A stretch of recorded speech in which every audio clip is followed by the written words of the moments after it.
Então, muito boa noite, sejam todos muito bem-vindos a mais uma reunião do nosso MEPGCL, em parceria com o Espiritismo.net. Hoje prosseguimos com a carta aos Gálatas, no 6º capítulo, e estamos na segunda semana desse capítulo. Então, espera um pouquinho aí. Pronto. Então, vamos lá, a gente vai dar só uma lida rapidinha no trecho que a gente já viu, né? Lembrando que a gente está seguindo aí a tradução da Bíblia de Jerusalém e que os textos que a gente está utilizando, a maior parte deles é do livro O Evangelho de Paulo, de Cláudio Fajardo, né? A maior parte dos textos é dele, então a gente agradece a ele esse trabalho que ele fez, né? Então vamos lá. Vários sobre a caridade e o zelo. Irmãos, caso alguém seja apanhado em falta, vós, os espirituais, corrigi esse tal com espírito de mansidão, cuidando de ti mesmo, para que também tu não sejas tentado. Carregai o peso uns dos outros e assim cumprireis a lei de Cristo. Se alguém pensa ser alguma coisa, não sendo nada, engana a si mesmo. Cada um examine sua própria conduta e então terá o de que se gloriar por si só e não por referência ao outro, pois cada qual carregará o seu próprio fardo. E a semana passada a gente foi até aí, até o 5º, e hoje a gente vai ver esse último aí, o 6º, que é quem é instruído na palavra, torne participante em toda sorte de bens aquele que o instrui. Só dando uma pinceladinha rapidinha aí nos versículos que a gente viu semana passada, nos assuntos mais que chamaram mais atenção, né? No primeiro ali, ele fala, caso alguém seja apanhado em falta, esse alguém aí, a gente tem que considerar que esse alguém pode ser um de nós também, que nós também podemos sermos apanhados em falta, né? Então, aí quando ele fala vós, os espirituais, quando ele fala vós, os espirituais, ele se refere às pessoas que realmente estavam voltadas, né, mais para as questões espirituais e voltados ao fato de se ligar mais à mensagem do Cristo, entendendo melhor a mensagem e tentando se renovar através dela também, né? E quando ele fala, corrigir esse tal com espírito de mansidão, isso foi uma coisa muito importante que a gente viu, que não é o fato de estar falando para Deus e o mundo que o fulano tá equivocado, mas se você fala com ele, que você fale com calma, com tranquilidade, e que de preferência que fale assim, de maneira mais reservada, né? Com tranquilidade, não acusando, mas tentando despertar a pessoa, né, para aquela situação, né, e, de alguma forma, tentar elevá-lo, né, conduzi-lo ao mais alto, e não tentar rebaixá-lo por conta dele ter feito algum engano ali, né. E falamos bastante do cuidando de ti mesmo. Primeiro porque você, por conta de identificar um ato equivocado numa certa pessoa, aquela situação pode trazer para você um ensinamento também, né? Pode ser um alerta para a gente não cometer o mesmo engano, né? E também o fato de cada vez que você, isso a gente sempre fala, né? Cada vez que você faz uma atitude em benefício ao próximo, No fundo, você está fazendo em benefício a si mesmo também, né? Agora, cuidando de ti mesmo, também no sentido de, como está ali, de também não sejas tentado, ou seja, que você não caia na mesma, na mesma ação ali equivocada, né? Falamos bastante sobre a questão da tentação também, que a tentação não é algo que vem de fora, mas é algo que ainda existe dentro de nós, que nós não conseguimos ainda trabalhar adequadamente, né? E um outro ponto que a gente falou bastante é juntando, vamos dizer, o 2 com o 5, né? Primeiro, no 2, ele fala: carregai o peso uns dos outros e assim cumprireis a lei de Cristo. E no 5 ele fala: pois cada qual carregará o seu próprio fardo, né? Então, parece até que ele está, à primeira vista, parece que ele está se contradizendo, mas de forma alguma ele está se contradizendo. Primeiro que, só falando no 5º primeiro, né, que realmente cada um tem o seu fardo e cada um é responsável por carregá-lo, por resolver a situação. Realmente, cada um de nós é que vai trabalhar com o que lhe cabe, né?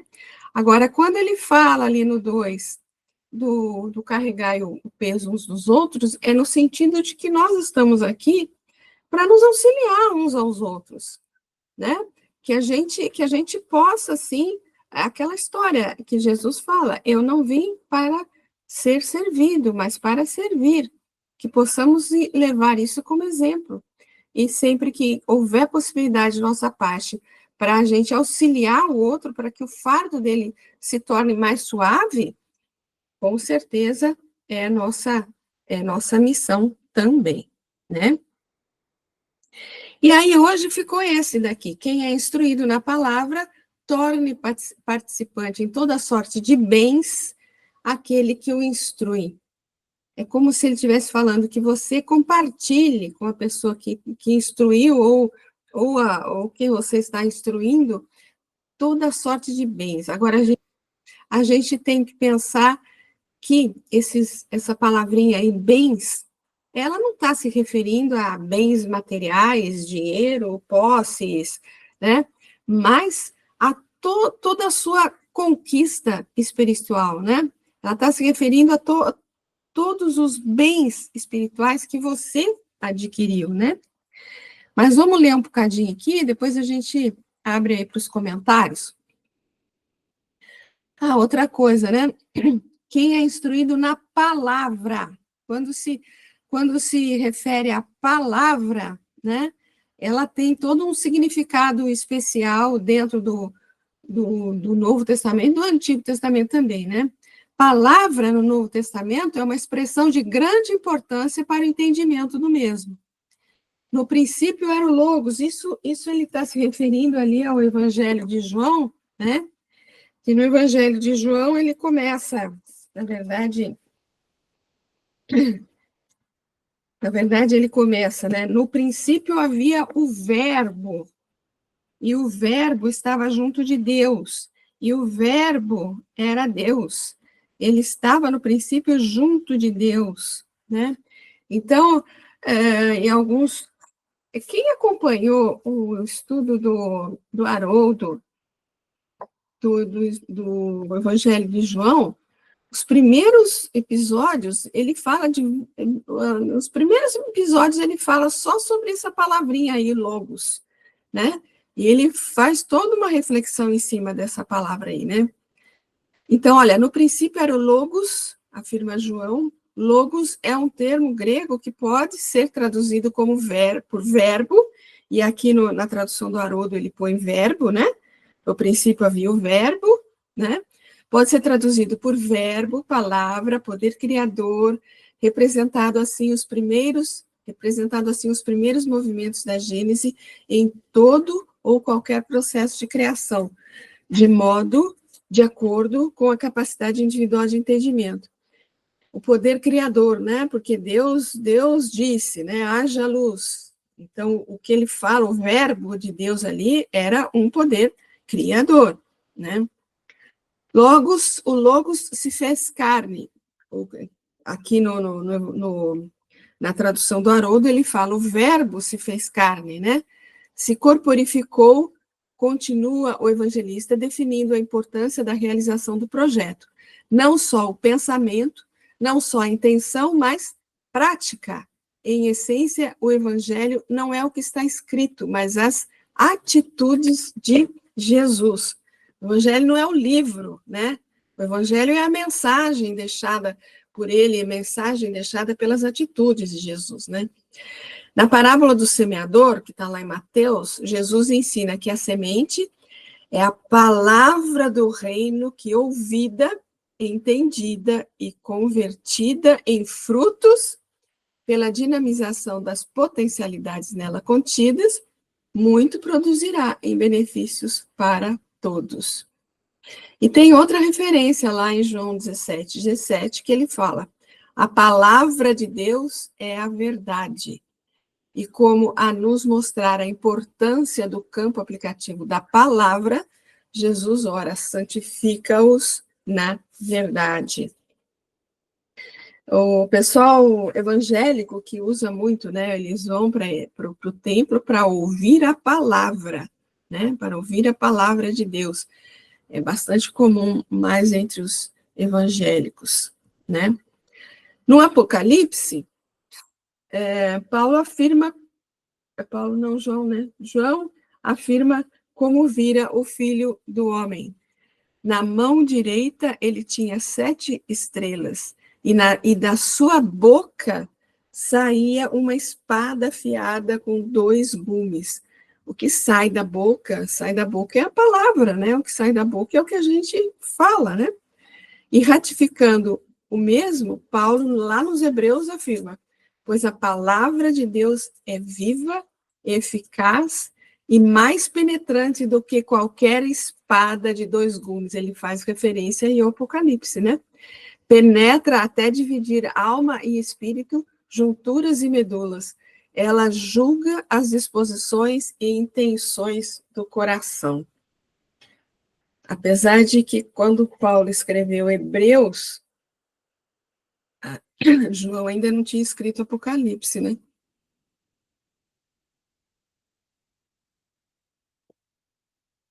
Mas é interessante aí como eles se relacionam.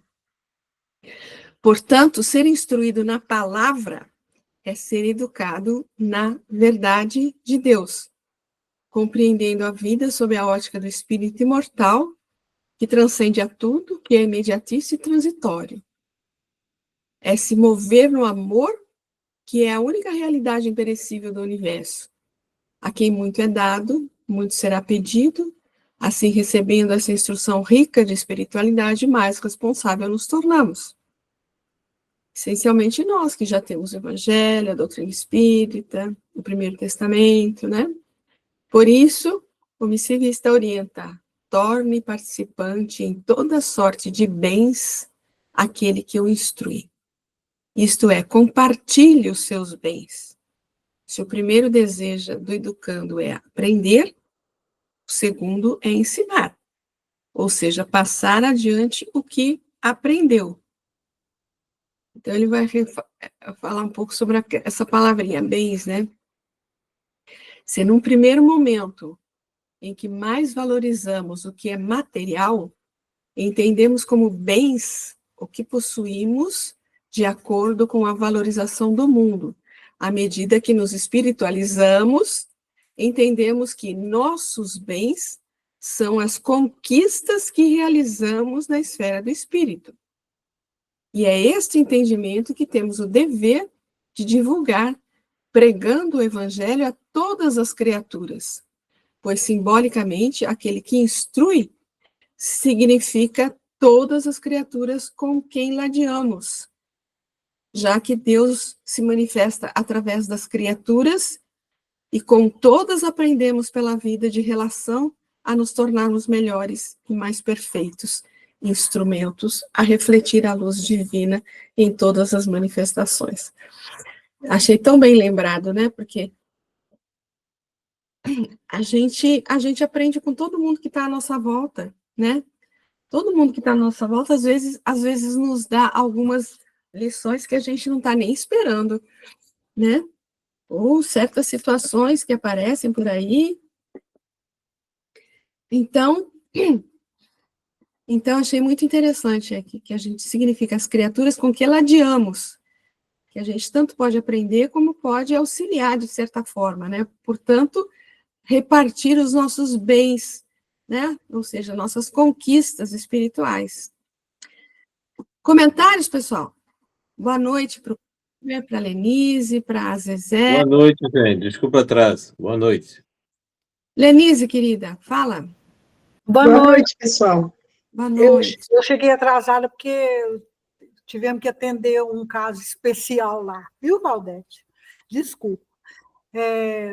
Eu entendi também, assim, depois aqui que no final dá para a gente entender claramente. O que entende é assim, quando a gente recebe uma luz, né, seja ela da onde vem, a gente tem que, como é que eu falo assim, dar um suporte aos obreiros do bem também. É como se, assim, eu continuo trabalhando ao lado deles, assistindo, dando assistência, com aquela luz que eu recebi. É assim? Com certeza, e você me fez lembrar a parábola da candeia, né? A candeia não é colocada embaixo do alqueire, né? Mas sob o móvel, né?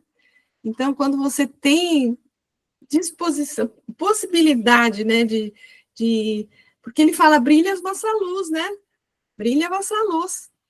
Valdete, assim, é igual, por exemplo, assim, eu vou dar um exemplo dos passistas, né?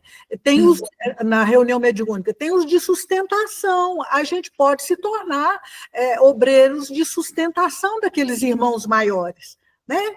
Com um pouquinho de luz. Com certeza, minha flor, com certeza, né? A missão ali do pessoal que sustenta é muito importante, né? É muito importante. Às vezes as pessoas não se dão conta disso, mas sem a presença deles, torna-se mais difícil, né? Torna-se mais difícil. Mas tudo bem? No mais, tudo em ordem? Tudo em ordem. Então, prosseguimos mais um bocadinho. Não vos iludais, de Deus não se zomba. O que o homem semear, isso colherá. Não tem como enganar a Deus, né, gente? Não tem como enganar a Deus. E aí, quando a gente acha que está fazendo assim, você faz porque, estou fazendo isso porque eu não quero ir para o umbral, né? Não adianta nada, né? Porque o que importa não é o ato em si, mas é o sentimento que alimenta esse ato, né? Então a gente se ilude às vezes, e às vezes se ilude por questões da matéria, questões temporárias aí, né? Paulo inicia esse alerta nos fazendo importante observação: não vos iludais, e completa: de Deus não se zomba.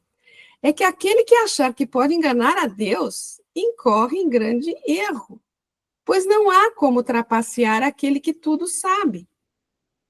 Em verdade, tentar enganar a Deus é enganar a si mesmo, o que é atrasar o processo evolutivo, pois sendo a consciência em sua essência, Deus em nós, não há como iludir a si mesmo por muito tempo. Assim, quando o espírito cai em si, ele compreende o seu engano e tudo faz por retomar o caminho e construir o que destruiu.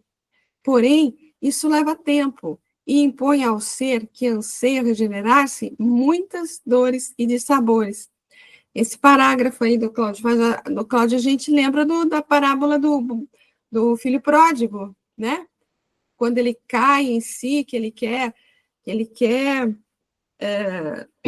retomar todo o caminho que ele perdeu, né? Retomar toda aquela posição junto ao pai, né? Que ele tinha se distanciado completamente, né? E assim, quando ele fala assim, né?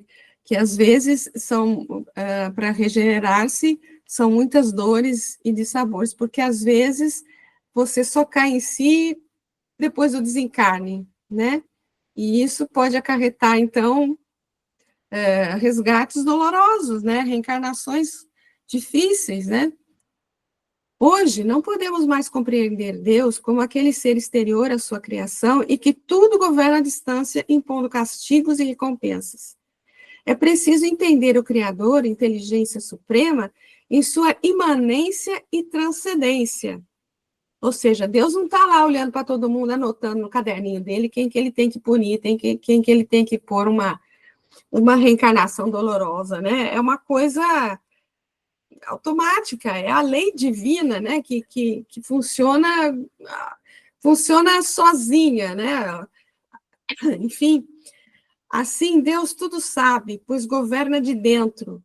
É ao mesmo tempo lei e legislador, tomando conhecimento de todas as coisas no instante exato que elas acontecem, promovendo no mesmo instante oportunidade de resgate ou consolidando a virtude como conquista. Então, não é que ele fica lá no escritório decidindo, né? Aquele fulano lá vai ter um resgate assim assado, né? Então, vou proporcionar aqui, isso aqui ou aquilo ali. Não, é uma coisa que acontece automaticamente. É ele agindo, mas é a lei dele, é a lei divina que é como se fosse, sei lá, uma maneira bem grotesca de comparar, uma máquina com um monte de pecinhas, um monte de engrenagens, se uma quebra, aquilo não vai, né? Aquilo não vai. Então, assim, se você for essa pecinha, né, se você quebrar uma pecinha e essa máquina é como se fosse você, a coisa não vai, alguma coisa tem que acontecer ali para repor aquela pecinha, enfim. É uma coisa automática, automática. Eu não tenho outro termo para falar. Por saber de tudo isso e por estar conectado com o próprio Cristo, é que Paulo, com autoridade, nos faz ver a impossibilidade de iludir Deus, dizendo que dele não se zomba, mostrando na continuidade a legislação suprema. O que o homem semear, isso colherá. É automático. É preciso compreender bem esse mecanismo de ação da vida e daí retirar importante consequência moral. Tudo o que temos hoje, de positivo ou negativo, foi conquistado por nós mesmos, em momentos anteriores de nossa existência. O que estamos fazendo hoje é nova semeadura que germinará e terá em instante oportuno seu momento de colheita. Isso não é brincadeira nem conto da carochinha, é lei universal, e se quisermos traçar para nós um destino pautado em menor sofrimento e maior segurança, é bom que levemos isso tudo a sério. Na verdade, o que fazemos para o outro é a nós mesmos que fazemos. O próximo é apenas instrumento didático, promotor de nossa evolução. Por isso, achar que podemos enganar ou iludir a vida é enganar a si mesmo. Isso só é possível por um certo período de tempo. Desta forma, por que não decidir hoje pelo caminho mais curto, que é o de viver o bem, transformando-nos em homens bons?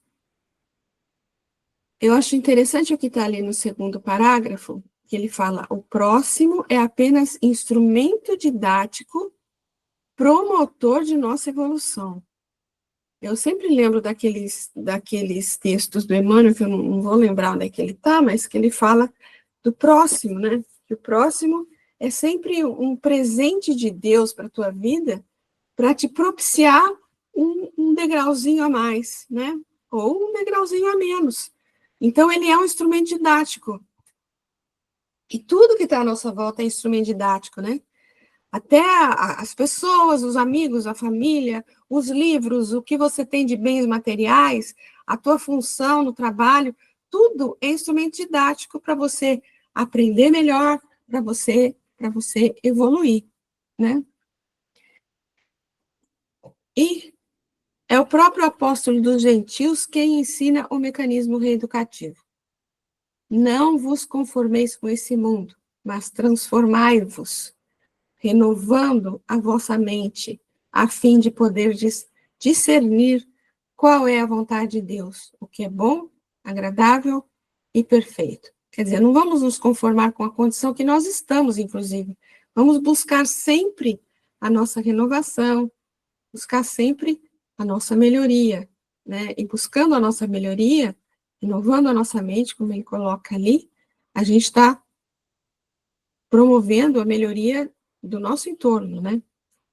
Ou ainda, né, lá para a carta aos Filipos, para os Filipenses, e é isto que vos peço, que vosso amor cresça cada vez mais em conhecimento e sensibilidade, a fim de poderdes discernir o que mais convém, para que sejais puros e irreprováveis no dia do Cristo, na plena maturidade do fruto da justiça que vos vem por Jesus Cristo para a glória e louvor de Deus.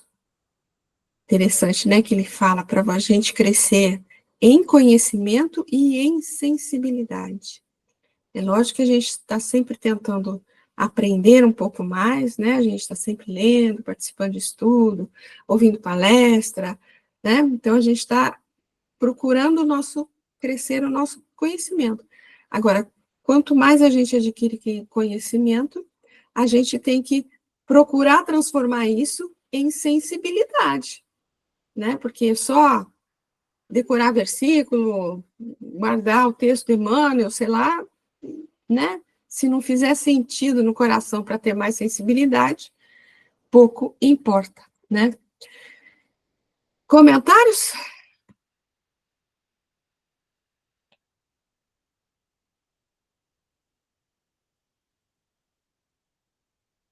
Sem comentários, prosseguimos mais um pouquinho. Quem semear na sua carne, na carne colherá corrupção. Quem semear no espírito, do espírito colherá a vida eterna. Na verdade, essa questão da carne, né, ele já tem falado bastante aí no decorrer da carne, da carta, né? Agora, aqui tem um detalhe interessante nesse trecho aqui, né? Porque quem semear no espírito, do espírito colherá a vida eterna. Então, o Claudinho vai falar bastante sobre essa questão da vida eterna, porque todos nós temos vida eterna, né? Mesmo aquele que semeia na carne, ele é eterno, não é? A gente não vai ser eliminado em algum momento, não é isso? Então, por que ele fala que só quem semeia no espírito é que colhe a vida eterna? Então, é esse sentido de vida eterna que a gente vai comentar e lembra lá para a passagem do bom samaritano, né, que antes da passagem, né, quando o doutor da lei pergunta para Jesus como que eu consigo chegar até conseguir a vida eterna, né? Essa é a pergunta do doutor da lei lá. Então, é o sentido deles, da época, né, dos hebreus, o sentido de o que é a vida eterna. Vamos ver aqui, ó. Paulo diz o mesmo lá em Romanos. Porque se viverdes segundo a carne, morrereis. Mas se pelo Espírito mortificares as obras do corpo, vivereis. Então, ninguém morre, na verdade, né? Por que ele fala isso, morrereis aí? Então, a gente pensa nessa morte aí, não como morte espiritual, né? Aquele que está encarnado, mas está morto espiritualmente, né? Por carne, como já foi dito, devemos entender os valores do mundo, os prazeres grosseiros da matéria. Se semeamos, tendo por base o culto ao que é transitório, ou as ilusões da matéria, que nos remetem à sensualidade, ao poder da moeda, ou ao jugo do mundo de uma forma geral, disso tudo colheremos corrupção. Agora, o que é o sentido da corrupção, né? Não é o que está acontecendo hoje ao nosso redor, em todas as esferas do orbe? Corrupção quer dizer modificação, adulteração das características de alguma coisa. Isso está no dicionário. Em se tratando de nossa história evolutiva, A corrupção, então, refere-se à adulteração do nosso propósito em relação a Deus. Então, a adulteração da nossa proposta em relação, eu digo, à vontade de Deus, né? A vontade de Deus para nós, né? E a vontade de Deus para o mundo todo, né? Fomos criados para mantermos-nos na lei do Senhor, para seguirmos os seus preceitos. E o que temos feito até então, se não nos tornarmos adúlteros pela lei maior, a gente tem que lembrar, né, que na época, a ideia que eles tinham de uma ligação, a forma de uma ligação mais forte possível para eles, era a questão do casamento. Era o que eles conheciam como uma ligação mais forte, né? Então, quando eles se referem à sua conexão com Deus, para ele, e por isso que eles chamam da ligação com Deus, da proposta de Deus para a humanidade, de aliança com o divino, né? Aliança que Deus fez com Abraão, aliança que ele fez com Noé, aliança que ele fez com Moisés, né? Enfim, por que esse título aliança? Porque lembra a questão do casamento, né? Então, aquele que é vamos dizer, o que é o idólatra, aquele que cultua outros deuses, é como se ele estivesse traindo o marido, porque tem uma conexão de matrimônio com Deus. Então, se ele está cultuando outros deuses, é como se ele estivesse traindo o marido, por isso que ele é um adúltero, né? No conceito deles na época. E a questão da prostituição é a mesma coisa, se eu não me engano, ele vai falar aqui agora, né? Olha, não é à toa que os textos bíblicos atribuídos aos profetas referem-se ao povo de Deus como prostitutas, a corromperem o objetivo maior da vida, que é a manutenção da aliança com o Criador. Então, se você cultua vários deuses, é como se você tivesse vários maridos. Então, esse era o sentido da prostituta, né? Aquele que se distancia da lei divina, que não faz a sua conexão com Deus, então era uma prostituta, ou um prostituto, tanto faz um homem como uma mulher, né? Paulo, é claro, quando expõe aos romanos, se vivermos segundo a carne, morrereis. Por morte, não devemos aqui entender o fim da vida corpórea. Os espíritos superiores têm sido claro ao nos afirmar que encarnar, isto é, tomar um corpo de carne, para eles, que já vivem na esfera de grande espiritualidade, isto sim é que é morrer. É como se o cara que vai encarnar é como se eles estivessem morrendo para a vida espiritual, né? Portanto, enquanto nos acharmos intimamente ligados aos valores corruptíveis desse mundo, ainda estaremos sujeitos às necessidades reencarnatórias. E com estas, a todos os tipos de dores, aflições e sofrimentos inerentes ao processo evolucional, inerentes ao processo reencarnatório, né? Queremos nos libertar de tudo isso e tornarmos-nos saudáveis, felizes, sem a possibilidade de não mais sofrer?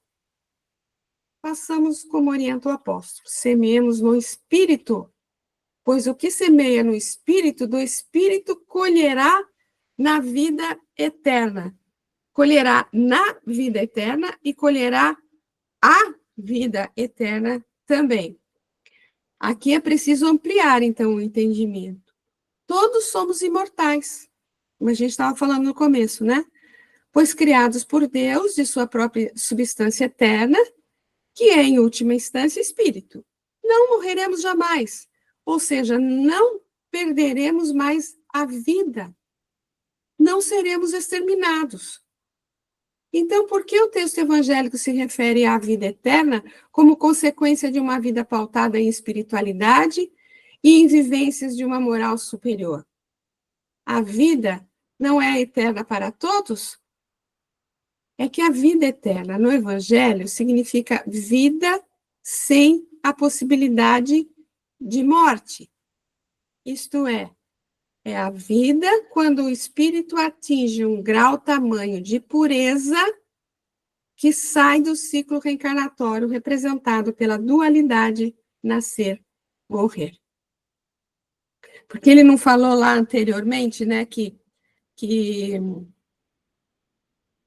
aqui, ó, na última, portanto, tomar um corpo de carne para eles, que já vivem numa esfera de grande espiritualidade, isto sim é que é morrer, não é?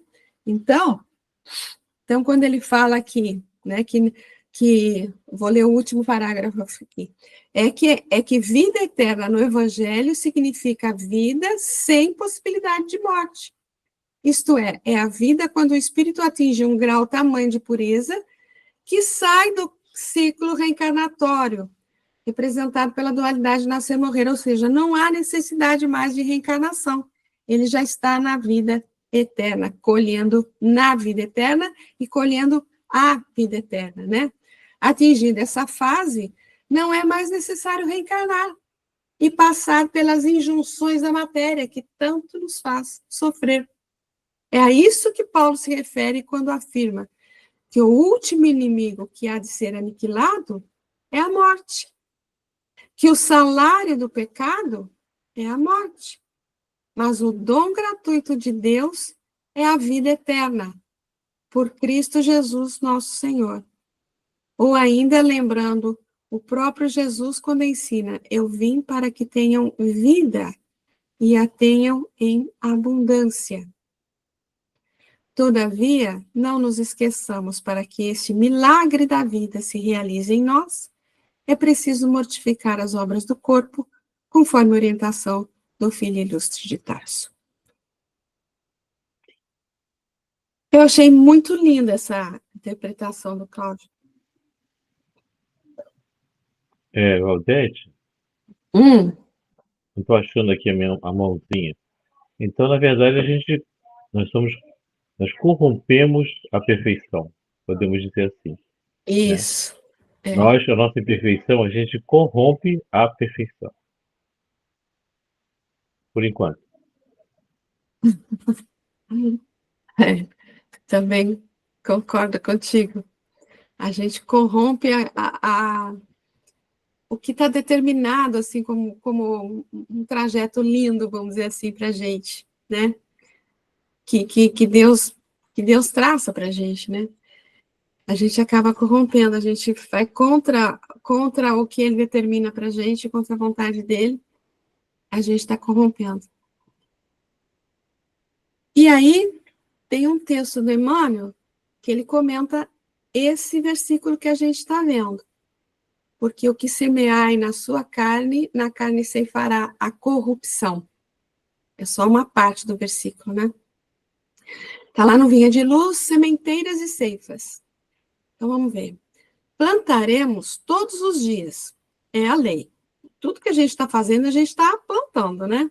Ou boas sementes, ou sementes complicadas, né?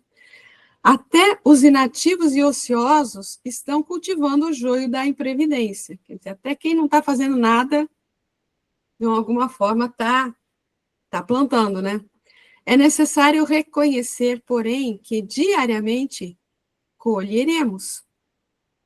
Há vegetais que produzem no curso de breves semanas.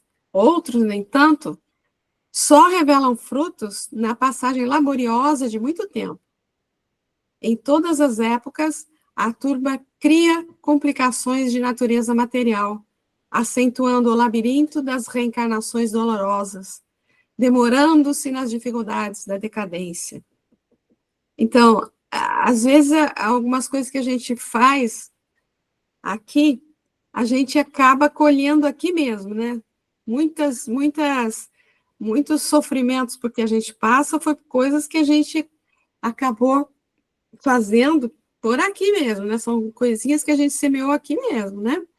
E outras vezes a gente vai acabar colhendo em outras reencarnações, né? Que acabam se tornando dolorosas e às vezes assim, às vezes até por mais de uma reencarnação, né? Conforme a condição, né?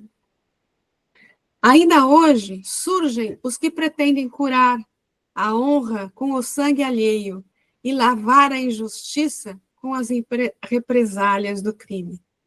Daí o ódio de ontem gerando as guerras de hoje, a ambição pessoal formando a miséria que há de vir, os prazeres fáceis reclamando as gratificações de amanhã.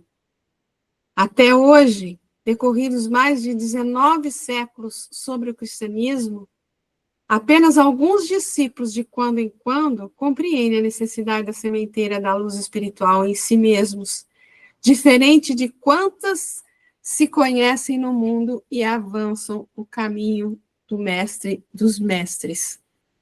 Se desejas, pois, meu amigo, plantar na lavoura divina, foge ao velho sistema de semeaduras na corrupção e ceifas na decadência. Cultiva o bem para a vida eterna. Repara as multidões encarceradas no antigo processo de se levantarem para o erro e caírem para a corrigenda, e segue rumo ao Senhor, organizando as próprias aquisições de dons imortais. Eu acho que a gente precisa lembrar também um pouco que Deus, nosso Pai, não quer nenhum de nós infeliz, né? E quando a gente fala em colheita, em semeadura, né? Às vezes até a gente tem um conceito meio equivocado, né, da lei de ação e reação, porque tem casos que a gente conhece aí na literatura espírita que mostram que eu tenho dois casos que eu sempre lembro, que eu sempre cito, já devo ter falado com vocês. A gente tem, por exemplo, o caso do pai do André Luiz, né? Ele aprontou lá na vida, como pai de André Luiz, tinha uma vida complicada fora do casamento, desvirtuou ali algumas moças, né? E aí a gente imagina, bom, ele vai voltar e vai ter que pagar, vai ter que, né, sofrer isso, ou vai ter filhas que vai ter o mesmo fim, ou vai vir como mulher e sofrer a mesma situação, né? Mas não, ele veio, ele vai voltar casado com a mesma esposa, gente, ele vai voltar casado com a Lívia, não, como é que ela chamava? A Lívia, eu estou pensando já no outro caso, estou pensando no Publio Leitos. Ele vai voltar casado com a mãe de André Luiz mesmo, né, com a mesma esposa, e vai receber aquelas meninas como filhas, para sublimar aquele pensamento, né, sublimar aquele sentimento. E então, as oportunidades são gigantescas para a gente. Ele não, né? Quando a gente pensa na lei de ação e reação, a lei de ação e reação é mais para sublimar sentimentos do que, né? A gente não pode encarar como castigo, né? E tem o Publio Lentulus que a gente vê no Há 2000 anos, que no começo do livro ele tem recordações de uma encarnação anterior, que ele judiava de escravos, eu não lembro exatamente, mas era uma vida bastante complicada, né? E o que acontece com ele? Ele volta com a Lívia. Ele volta com a Lívia numa família super bem estruturada, com poder econômico, poder político, não é? Ele veio com tudo, mas acabou não aproveitando, né? Acabou não aproveitando a grande oportunidade que foi dada para ele.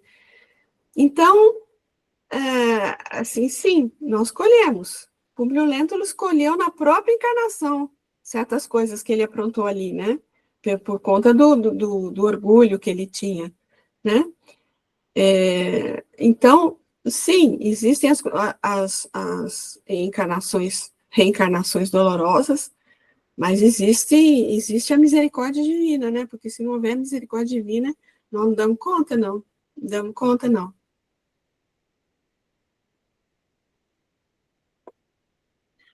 Fala, querido. É que, na verdade, tudo é feito para dar certo. É impressionante essa misericórdia divina, né? As suas leis, tudo é feito para que tenha uma oportunidade e quem trabalha, de espíritos superiores que trabalham nesse planejamento, olham as chances de qual caminho para dar certo. É impressionante isso. Todas as narrativas a gente vê isso, que tudo é feito para a gente ter oportunidade, para ter sucesso. E muitas vezes irmãos queridos nascem de novo com a gente para dar uma outra oportunidade na mesma situação. E às vezes a gente erra. Mas a chance, a oportunidade sempre é para o bem, sempre. Isso a gente pode ter certeza. A gente não consegue ver o nosso planejamento, né? É bom ter que não ver. Veja. É isso mesmo, querida, é isso mesmo. Sempre é feito para o melhor para a gente, né? Para que tudo dê certo. E a gente acaba corrompendo, né? Vamos lá. Mas não desanimemos na prática do bem, pois se não desfalecermos, a seu tempo colheremos. E a tradução pode ser: não nos cansemos, né, de fazer o bem, porque a seu tempo ceifaremos se não houvermos desfalecido. É o mesmo sentido, né? A gente não pode desanimar mesmo, né?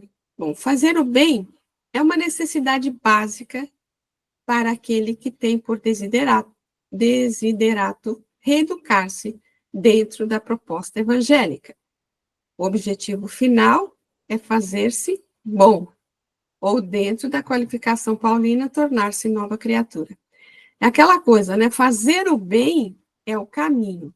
O objetivo final é tornar-se bom, né? Tornar-se uma pessoa boa, né? Todavia, de acordo com a natureza do mundo em que vivemos, onde domina o direito da força e não a força do direito, onde somos colocados frente a frente com as nossas criações negativas e diante dos desafetos, fazer o bem nem sempre é fácil, pois representa o novo a ser conquistado, um caminho por nós ainda não percorrido. Tudo que é novo em matéria de vivência requer esforço por não ser ainda espontâneo, por não ser conquista incorporada ao nosso modo de ser. Há muitos obstáculos a serem vencidos. Desse modo, o aconselhamento daquele que já se fazia apóstolo, mas que lutava contra suas próprias imperfeições, é bastante atual, pois se há o imperativo de nossa transformação através da vivência do bem, isso não será sem grande esforço, o que muitas vezes pode levar o neófito a cansaço e até mesmo a alguma manifestação depressiva. Não nos cansemos de fazer o bem, lembra ele, porque a seu tempo ceifaremos. É que a gente escuta algumas coisas assim no sentido, né, da pessoa falar: ah, eu fiz tal coisa, mas ele nem reconheceu, ele nem deu bola, aquela peça que eu passei para ele acabou jogando fora, sei lá. Então não adianta nada eu fazer isso para ele, né? Então eu não faço mais, né? Muitas vezes a gente quer ajudar, mas a pessoa não está pronta para receber. Então, às vezes, ela não vai reconhecer e você quer reconhecimento. Se você quiser reconhecimento,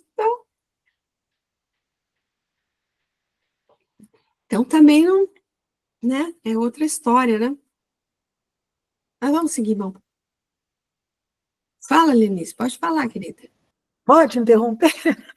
Não só pode, como deve. Eu acredito que a gente tem que estar sempre estimulado.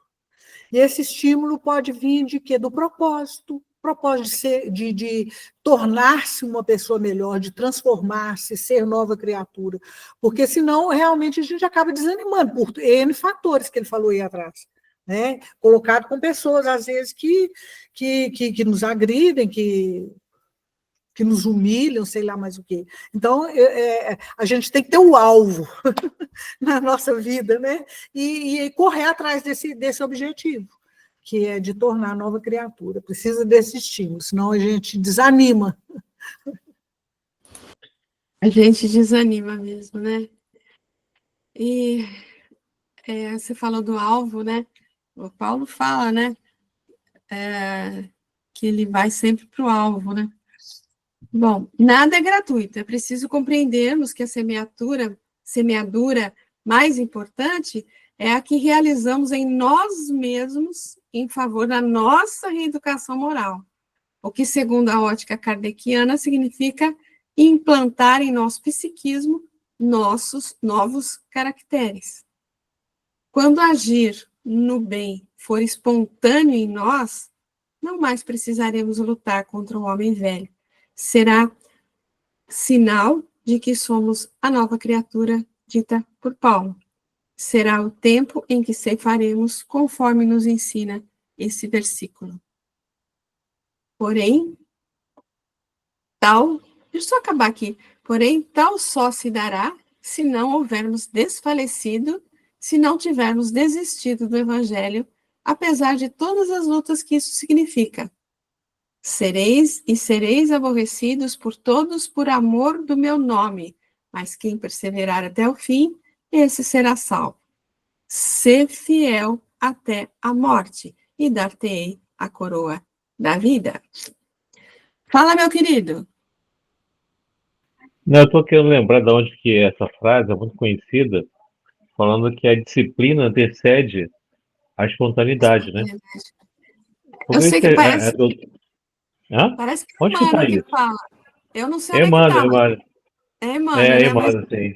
Está em algum lugar aí. Mas, na é verdade, uma... assim, às vezes, a doutrina tem essa coisa, a filosofia espírita tem isso, né? De você, às vezes, não estar sentindo ainda. Mas você entende que aquilo ali é o melhor caminho. Você já compreende. Aí começa a buscar executar, vivenciar aquilo que você já compreende, que a sua consciência aponta como correto. Você vai criando um hábito, daqui a pouco você vai experienciar oportunidades, sensações que você nunca teve na vida. E vai realimentar essa vontade, aí você vai começar, vai virar uma espontaneidade, né? Você vai criar um novo hábito. Quando percebe, você está se transformando. É como ele fala, né? Quando perceber o homem novo, né? Que está começando a nascer em ti. Muito legal.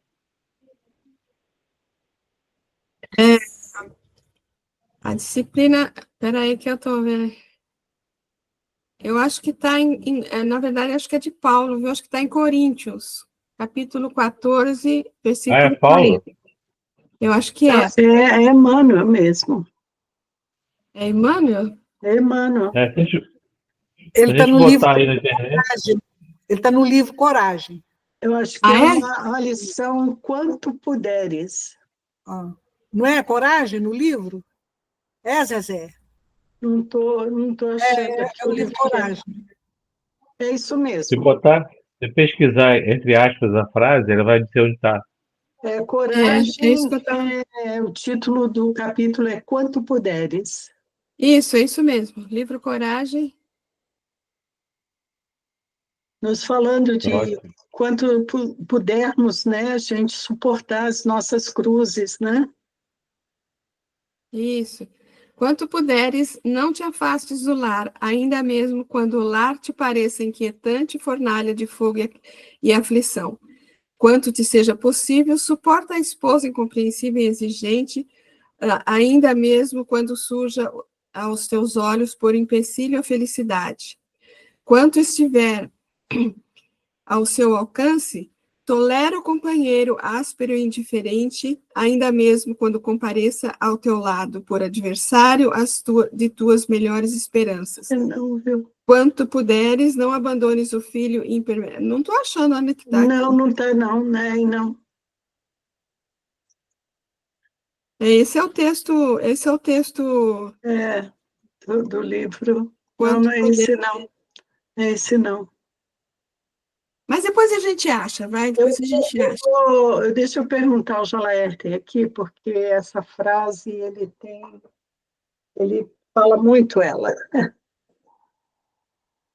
Tá. Tem outro texto do Emmanuel, que desse mesmo versículo. Aliás, desculpa.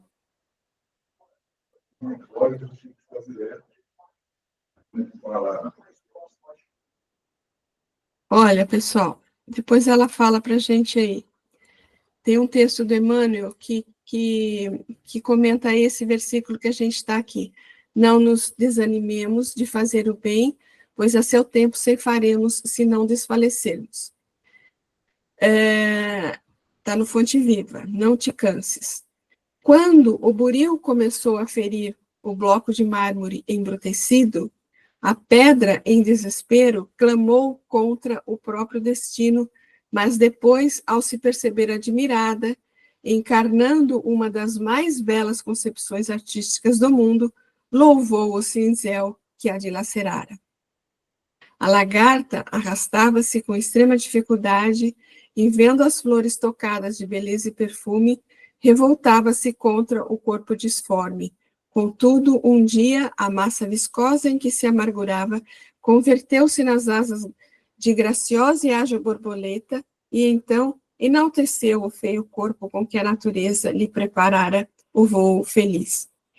Ele faz uma referência aqui que, às vezes, é tão difícil para a gente, né? Porque quando a gente está passando por uma dificuldade, por uma enfermidade, uma dificuldade qualquer, né? De saúde, monetária, questões da família, questões amorosas, qualquer coisa, qualquer dificuldade, né? De qualquer tipo. É difícil para a gente ainda agradecer, vamos dizer assim, essa oportunidade, né, de estar fazendo com que a gente reflita, de estar fazendo com que a gente, na verdade, se bem encarando essa dificuldade, que a gente cresça, né, que a gente se torne essa borboleta maravilhosa, ou essa pedra artística aí, né, essa peça artística, ou seja, que a gente suba um degrauzinho, né. Então, é difícil, muito difícil para a gente, pelo menos para mim, é muito difícil, né, agradecer, inclusive, né, nesse momento, e reconhecer que aquilo pode ser não, que com certeza é sempre o melhor que a gente pode esperar para a gente, né. E ele dá outros exemplos, né, o ferro colocado na bigorna, rubro, espantou-se e sofreu, inconformado. Todavia, quando se viu desempenhando importantes funções nas máquinas do progresso, sorriu reconhecidamente para o fogo que o purificara e engrandecera. A semente lançada à cova escura chorou, atormentada, e indagou por que motivo era confiada, assim ao extremo abandono. Entretanto, em se vendo transformada em arbusto, avançou para o sol e fez-se árvore respeitada e generosa, abençoando a terra que a isolara no seu seio. Não te canses de fazer o bem. Quem hoje te não compreende a boa vontade, amanhã te louvará o devotamento e o esforço. Jamais te desesperes e auxilia sempre.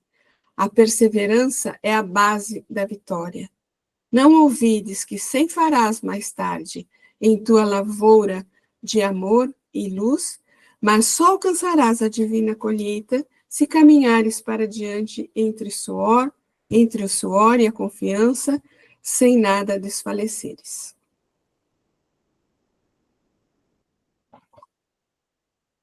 Oi, Val. Oi. É na lição quanto puderes mesmo, sabe? É mais para baixo. Ele fala assim, ele coloca, né? Quanto puderes, não abandones o filho, tolera o companheiro, etc. e tal, né? Apaga a bandeira da impulsividade. Não vale a fuga que complica os problemas ao invés de simplificá-los. Aceitemos o combate em nós mesmos, reconhecendo que a disciplina antecede a espontaneidade. Não há purificação sem burilamento, como não há metal acrisolado sem cadinho. E ele repete isso no Consolador, o Consolador, tá? Quando, na pergunta 254, ele também repete a mesma frase. Ele termina assim: o adágio popular considera que o hábito faz a segunda natureza, e nós devemos aprender que a disciplina antecede a espontaneidade, dentro da qual pode a alma atingir mais facilmente o desiderato de sua redenção. Da sua redenção. Legal. Muito bom. Muito bom, pessoal. Essa Gente, frase a gente, lá na Fraternidade, todo mundo conhece, né? Porque nas palestras, de vez em quando, a gente saca essa frase e ela é muito, é muito nós, né? Porque a gente vai assim na disciplina mesmo, né? Tem que ser assim, para a educação do nosso espírito, que ainda é imperfeito. Então, se for só pelo que nós queremos, que desejamos, né? Aí a gente continua pisando no mesmo caminho de sempre. Então, é preciso, né? A mãe manda escovar o dente. Escova o dente, escova o dente, escova o dente. Até que um dia você faz espontaneamente, né? isso. Então, é uma lição muito, muito boa, né? Para todo dia. Com certeza. O Kleber quer falar alguma coisa, Kleber? Eu achei também que no Paulo, primeira carta aos Coríntios, mas ele usa outra palavra e tal, mas é o mesmo sentido, por isso que a gente ficou meio achando que tinha encontrado na carta, mas ele fala o mesmo sentido, mas Emmanuel que é mais claro aí, né? Essa passagem. O que eu ia falar, o mais importante é o seguinte: a gente tem uma pressa muito rápida, uma pressa muito urgente para a gente colher, né? A gente não tem a paciência de plantar, trabalhar, né? Como aquela figura que Emmanuel sempre coloca nas suas páginas, né? É plantar, cuidar, a terra precisa, a sementinha precisa de cuidado, para em um momento ela frutificar. E a gente tem essa pressa terrível, a gente tem uma ansiedade nata de querer colher logo, pressa. A gente não olha para frente esperar que o tempo virá, né? Por aí. Muito bom, meu amigo, muito bom.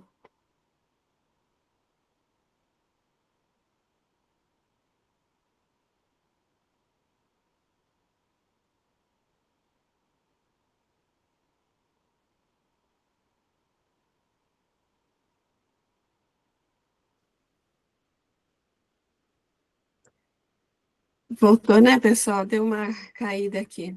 Só um instantinho que eu ponho de novo aqui.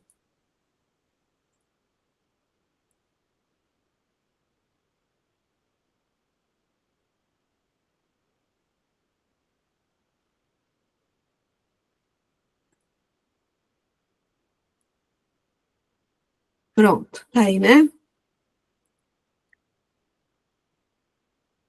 Então, pessoal, seguindo aqui, tem mais um outro texto do Emmanuel, pro mesmo versículo, né? E ele coloca: e não nos cansemos de fazer o bem, porque a seu tempo ceifaremos, se não houvermos desfalecido. Que é o mesmo versículo que a gente está vendo.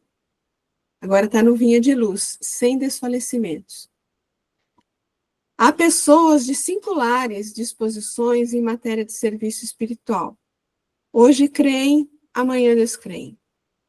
Entregaram-se ontem às manifestações da fé, entretanto, porque alguém não se curou de uma enxaqueca, perdem hoje a confiança, penetrando o caminho largo da negação. Iniciam a prática do bem, mas se aparece um espinho de ingratidão dos semelhantes, proclamam a falência dos propósitos de bem fazer. São crianças que ensaiam o aprendizado na escola da vida, distantes ainda da posição de discípulos do Mestre. O exercício do amor verdadeiro não pode cansar o coração. Quem ama em Cristo Jesus, guarda confiança em Deus, é feliz na renúncia e sabe alimentar-se de esperança. O mal extenua o espírito, mas o bem revigora sempre. O aprendiz sincero do Evangelho, portanto, não se irrita, nem conhece a derrota nas lutas edificantes, porque compreende o desânimo por perda de oportunidade. Problemas da alma não se circunscrevem a questões de dias e semanas terrestres, nem podem viver condicionados a deficiências físicas. São problemas de vida, renovação e eternidade. Não te canses, pois, de fazer o bem, convencido, todavia, de que a colheita por tuas próprias mãos depende de prosseguires no sacerdócio do amor e sem desfalecimentos. Comentários?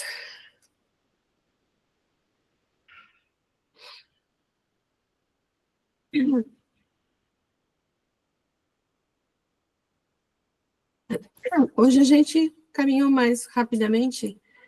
Nós vamos parar por aqui, pessoal, porque o próximo aqui vai exigir um pouco mais de tempo da gente ver. Então, a gente para por aqui, por hoje, e na próxima semana a gente continua. Tudo bem? Algum comentário a mais aí? Não?